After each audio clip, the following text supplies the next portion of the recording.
बिस्मिल्लाहिर्रहमानिर्रहीम, अस्सलाम वालेकुम। वज़ीर-ए-आला पंजाब मरीम नवाज़ साहिबा के कंधे में तकलीफ हुई और उसके मुआयने के लिए फौरी तौर पर इन्हें म्यो हॉस्पिटल पहुंचाया गया फुल प्रोटोकॉल में। अब लोग शिकायत कर रहे हैं कि इतना प्रोटोकॉल, इतनी सिक्योरिटी, आम मरीजों का क्या हाल होगा, क्योंकि डॉक्टर्स और स्टाफ वो बाहर तक आया है मरीम नवाज़ साहिबा को लेने, और इतनी सिक्योरिटी मैं आपको भी वीडियो भी दिखाऊंगा। बताया जा रहा है कि वज़ीर-ए-आला पंजाब फॉर्म 47 की वज़ीर-ए-आला मरीम नवाज़ साहिबा के कंधे में तकलीफ हुई, मुआयना कराने म्यो अस्पताल पहुंच गई। ये खबर इसलिए भी बड़ी है कि इनका कभी भी इलाज शायद पाकिस्तान में नहीं हुआ। इनका, इनके वालिद का, इनके चचा का, ये पूरा ख़ानदान बाहर से ही हमेशा इलाज करवाते हैं, मुल्क के बाहर से ही। और सबसे ज़्यादा तारीख़ में, पाकिस्तानी तारीख़ में जो हुकूमत रही है वो इसी ख़ानदान की रही है।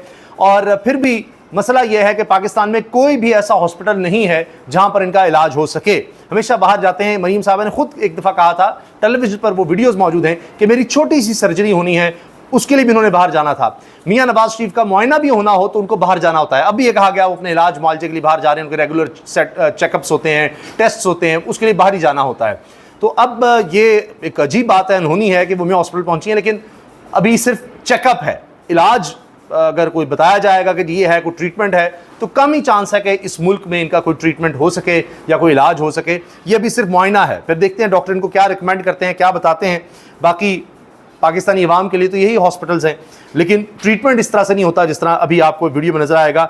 ये सिर्फ जो शाही ख़ानदान होता है या जो हमारे सरकारी अशराफिया के लोग हैं उनके लिए ऐसा प्रोटोकॉल हो सकता है। खैर वज़ीर-ए-आला के लिए तो फिर यही होगा। ये देखिए नर्सिस आपको नज़र आ रही हैं, अभी जूम करके देखिए डॉक्टर्स वो भी पहुंचे हैं उनके लिए, और मरीम नवाज़ साहिबा गाड़ी से उतरी हैं फुल प्रोटोकॉल में, और उसके बाद वो आगे गई हैं और उनके साथ उनका जो फीमेल स्टाफ है वो भी है। लेकिन ये देखिएगा आप गौर से, क्योंकि दूर से वीडियो बन सकी है, क्योंकि इस तरह आ गए कमांडोज वगैरह। ये अगले दरवाजे से गालिबन मरीम साहिबा उतरेंगी। ये देखें, ये आगे, और फिर वो आगे चली गई हैं, और फिर यहाँ पर सिर्फ गार्ड्स और सिक्योरिटी एहलकार ये आ गए हैं, कमांडोज। ये देखें, और ये देखिए फ़ौरन उन्हें सारे इलाके को ऐसे लग रहा है कि घेर लिया, कोई वीडियो भी ना बना सके। तो इस तरह से यहाँ पर मुआयना करवाया जाता है अशराफिया का, हुक्मरान ख़ानदान का। इस तरह से ये पहुँचते हैं हॉस्पिटल में, और फिर सारे काम छोड़कर डॉक्टर्स ने सिर्फ उन्हीं को देखना होता है। ये हमारे मुल्क का एक अलमिया कहें, हकीकत कहें, ये यूँ ही है। जितने भी हमारे यहाँ अशराफिया ख़ानदान हैं, अगर यही जरदारी साहब होंगे, दीगर लोग होंगे, उनके ख़ानदान के होंगे, उनके लिए बिल्कुल एक अलग फ़र्क है। ताकि इनके जानवरों के लिए भी जिस तरह की इलाज की सहूलियात होंगी वो एक आम इंसान, एक आम पाकिस्तानी के लिए वो भी नहीं हो सकती जो इनके जानवरों को सहूलियात होती हैं। और फिर इनके जो मुखालिफ होंगे उनके लिए तो फिर जेलें ही हैं, और वहाँ पर फिर कैद तन्हाई है। अब उसी पर इमरान खान साहब की बहनें काफ़ी गुस्से में नज़र आ रही हैं, और नौरीन साहिबा जो बड़ी कमगो भी हैं और बड़ी सॉफ्ट स्पोकन सी हैं, मासूम सी इनकी शख्सियत है। तो इमरान खान की बहन ने कहा, नौरीन खान साहिबा ने, पहले अगर हमारा कोई नर्म रवैया था तो अब नहीं होगा, अब हम और ज़्यादा सख्ती से आएंगे। इमरान खान को आइसोलेट कर दिया है, तन्हा कर दिया है, और किसी को मिलने नहीं दिया जा रहा। अब तो शायद हम सब अडयाला के बाहर बैठ जाएं। इनकी और इनकी दूसरी बहन उज़्मा साहिबा की मुलाकात हो सकी इमरान खान से। उसके बाद इमरान खान का पैगाम क्या सामने आया है, उसमें दो अहम बातें हैं। एक तो IMF के हवाले से खैबर पख्तूनख्वा के बजट के बारे में है, और दूसरा ये कि इस वक्त आलमी हालात, यानी ईरान इसराइल जंग की वजह से उन्होंने अपनी तहरीक, एहतजाजी तहरीक, उसका प्लान 2 हफ्ते के लिए आगे किया है, उस पर भी आएंगे। ये कह रही है कि अब जिस तरह हमारे भाई से मुलाकात नहीं करवाई जा रही, अगर ये हमें इस तरह से अरेस्ट भी कर लें, हम यहाँ आई हैं, मुलाकात नहीं करवानी तो अरेस्ट कर लें, तो हमें क्या फ़र्क पड़ता है, पहले भी हमें ये अरेस्ट कर चुके हैं। हमने ये नहीं करना, हमने अब तो बल्कि अब ज़्यादा हम सख्ती से आएंगे। पहले हम अगर कोई नरम हमारा रवैया था, अब नहीं होगा, क्योंकि अब जो इन्होंने इमरान खान को बिल्कुल आइसोलेट किया और उनको किसी से मिलने नहीं दे रहे, अब तो नहीं शुरू होगा। अब तो हो सकता है कि हम अडयाला के बाहर सब बैठ से आके, अब आज आप यहाँ बैठेगी तो पैगाम देगी कि बाकी लोग। ये देखिए वो इतनी दुखी थी कि जी मिलने नहीं दिया जा रहा भाई से। अरेस्ट कर लें, हमें क्या फ़र्क पड़ता है, अरेस्ट कर लें, हमें क्या फ़र्क पड़ता है। वो ये भी तैयार हैं कि अरेस्ट करना है कर लें।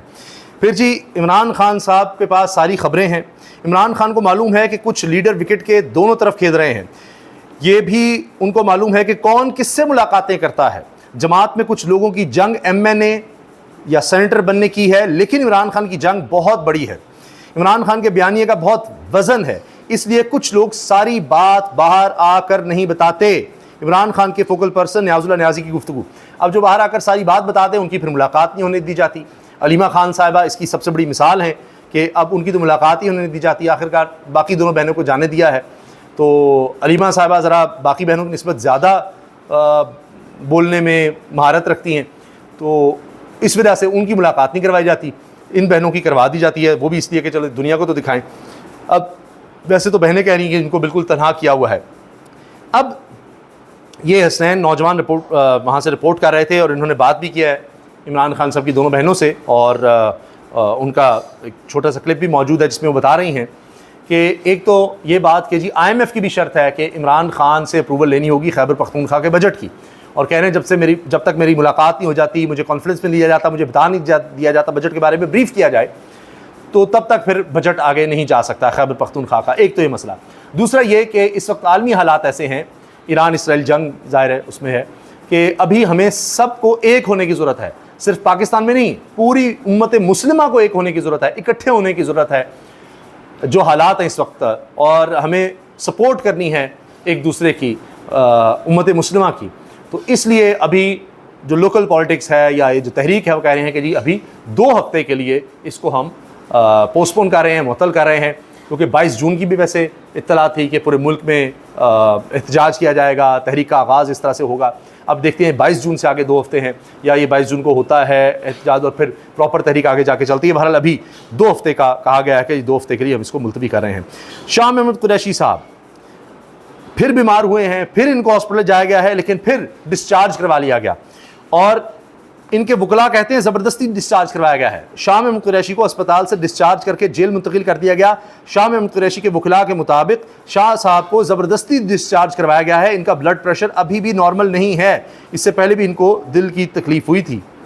ये देखें किस तरह पुलिस साथ साथ है कि पता नहीं बेचारे भाग ही ना जाएं। ये देखें आप,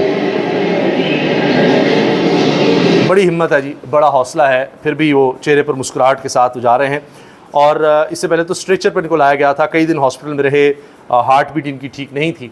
एक तरफ ये लोग हैं शाह महमूद कुरैशी साहब जैसे बुज़ुर्ग हैं, और दूसरी तरफ साहिब इक़्तिदार लोग हैं, उनका आप देख लीजिए कि किस तरह से VVIP प्रोटोकॉल में मुआयना होता है, और यहाँ जो बीमार भी हो उसको पुलिस की हिरासत में ही ले जाया जाता है, पुलिस की हिरासत में लेकर आया जाता है। और स्ट्रेचर को भी इस तरह से लेकर जा रहे थे, पिछली दफ़ा के लोग परेशान हो गए कि ये किस तरह इनको ले जा रहे हैं, और बड़ी मुश्किल से उनको इलाज मुआलजे की सहूलत मिलती है, और वो उसी तरह आम आदमी की तरह ही। ये बड़ी बात है कि उनको कम से कम जेल से ही ले जाते हैं, ये उनके लिए बड़ी सहूलत है।